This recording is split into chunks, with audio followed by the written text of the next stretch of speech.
Earlier on this year, I did a content audit on my website and deleted 74% of my pages. And the result? An over 80% increase in organic traffic. And in this video, I'm going to show you the exact process and give you the template I used to get these results. If you're in, then stay tuned.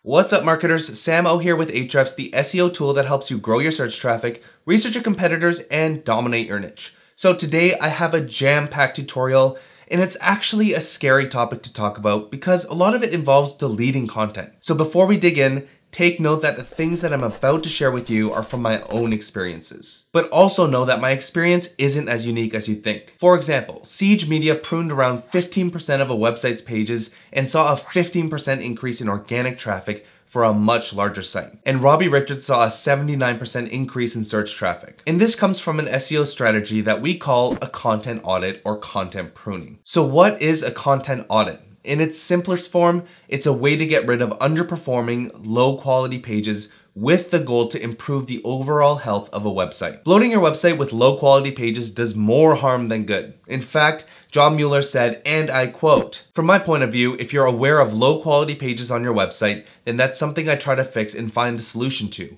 Be that either removing those pages if you really can't change them, or in the best case, finding a way to make them less low quality and actually making them useful, good pages on your site."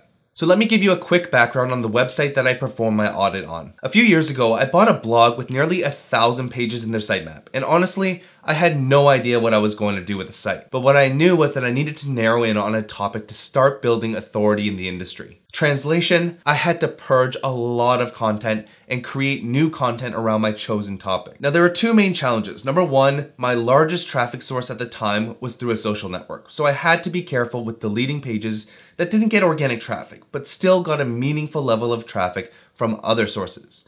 And number two, the content was so widespread that if I had deleted everything other than the content within my focus category, I would have been left with like 12 out of 1,000 pages, which I wasn't okay with. So the goal was to tighten up my site by consolidating content and to maintain link equity while growing my site in a new niche that I knew nothing about. Quick side note, you already know that I had a positive experience, but I can't attribute the organic search growth to the content audit alone, because I was publishing new content and a few of those pages gained links naturally. But I can say that very little link building was done, which to me shows that the content audit had some merit. Alright, so when you're doing a content audit, you're going to have to make a lot of decisions. And that's because you don't want to randomly choose pages to delete or redirect. There are basically 4 different actions that you'll need to take as you manually review your pages. And these are: delete your pages and return a 404 or 410 response code, use a 301 redirect and consolidate it with other content, update the page,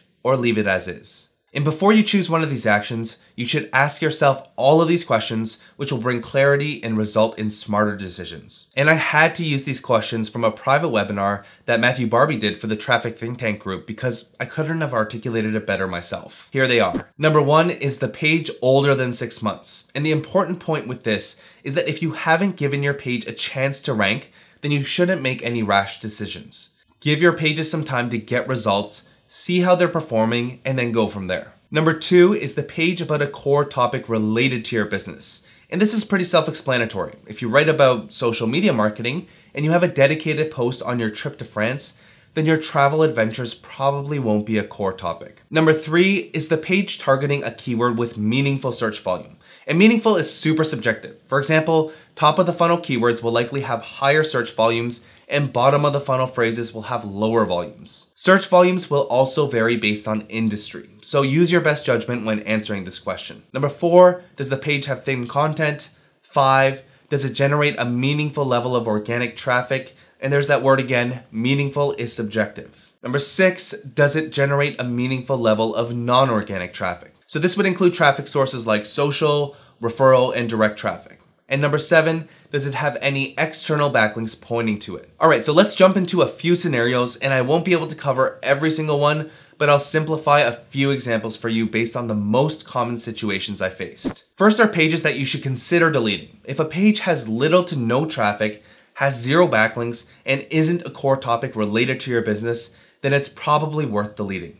Easy. The second scenario is one that you'll likely see a lot of if you have a larger site. Basically, if your page has good backlinks, but does not have a meaningful level of traffic, then you should consider consolidating it with another relevant page. But you do need to take into account whether it's targeting a keyword with search volume. For example, if you are targeting a good keyword, but you aren't getting traffic despite having links, it may be worth reassessing search intent and or updating the content. Or if you're not targeting a keyword with search volume, yet you have a super strong backlink profile, then you may want to consider consolidating it or using it as a hub to pass page rank via internal linking. The third scenario is if you have a meaningful level of traffic that is related to a core topic in your business. And the simple answer is to leave it as is or keep it up to date to continue getting traffic from it. Now the final scenario is if a page gets a meaningful level of traffic but it's not related to a core topic in your business. And this is the one that we tend to hate the most because we're forced to make a decision with so much uncertainty. So I'll call it the it depends category. In some cases, you'll choose to leave it as is. Other times, you'll find that it fits better if consolidated with another post.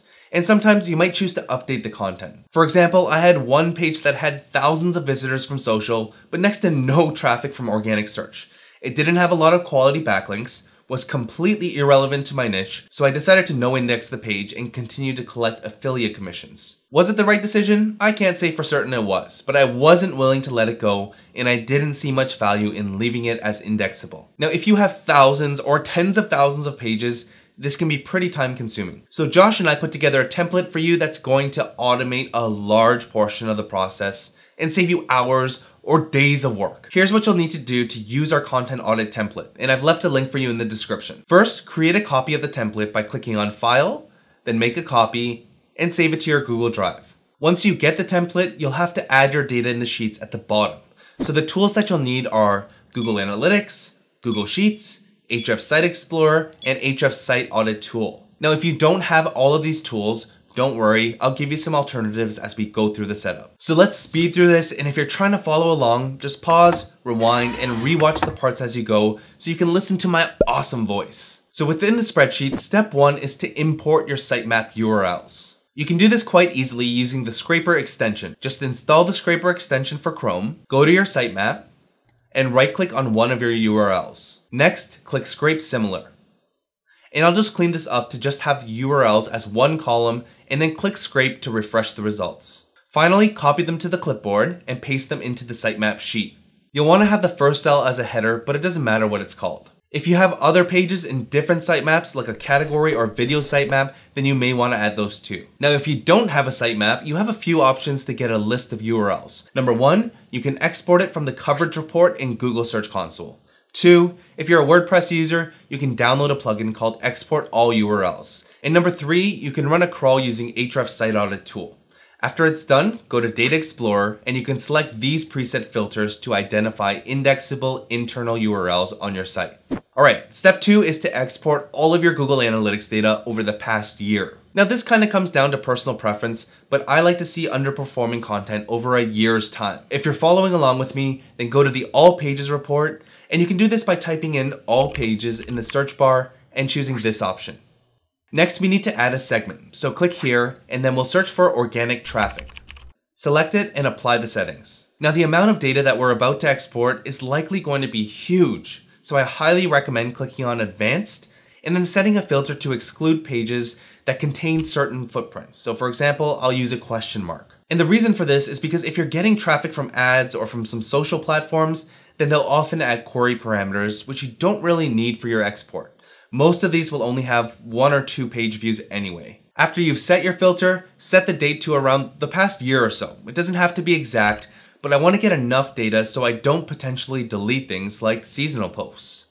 Finally, I'll scroll to the bottom of the page and set the report to show the maximum number of rows. We just need to export the file as a CSV and we're done with Google Analytics. Alright, so back to your template. Click on the GA tab, then click on File, Import, Upload, and drag and drop your analytics export here.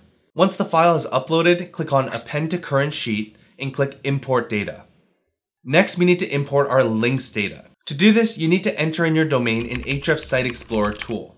Then go to the Best by Links report. This report shows you the number of links to each of your pages. Next, let's set the HTTP code filter to 200. And we'll export this report and import the data to the link sheet, just as we did for Google Analytics. Now, if you don't have Ahrefs, our template supports Google Search Console data too. So you can go to the link report, then click top link pages, and you can export this report to CSV and import it into the links tab instead.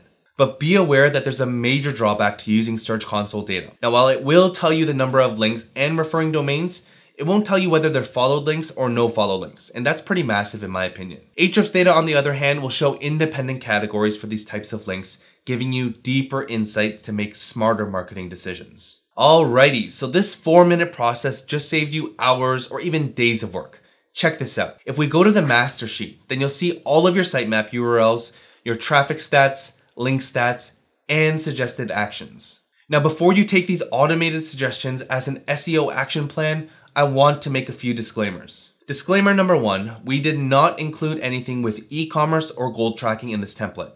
If that's something that you want to add, feel free to. Disclaimer number 2, the suggested actions are exactly that, suggested actions based on predetermined criteria. For example, if your contact or about page doesn't have any links or organic traffic, then it doesn't mean that you should delete them. And disclaimer number 3, if you have newly published content, and by new, I'm thinking content that you published within 6 to 12 months, then you need to give it a fair chance to rank and get traffic. So don't start deleting or redirecting them right away. The key point here is to use some common sense and manually audit every page before taking action. Alright, so you might have a different set of criteria for suggested actions than what I used. So let's jump over here to the Start Here tab, and you'll see a conditions table as well as descriptions of the suggested actions. So based on your own tolerance levels for getting rid of pages, you can modify these numbers to be a better fit for your needs. So based on the actions descriptions, if a page has 0 followed backlinks, less than 365 visits, which averages out to around 1 search visitor per day,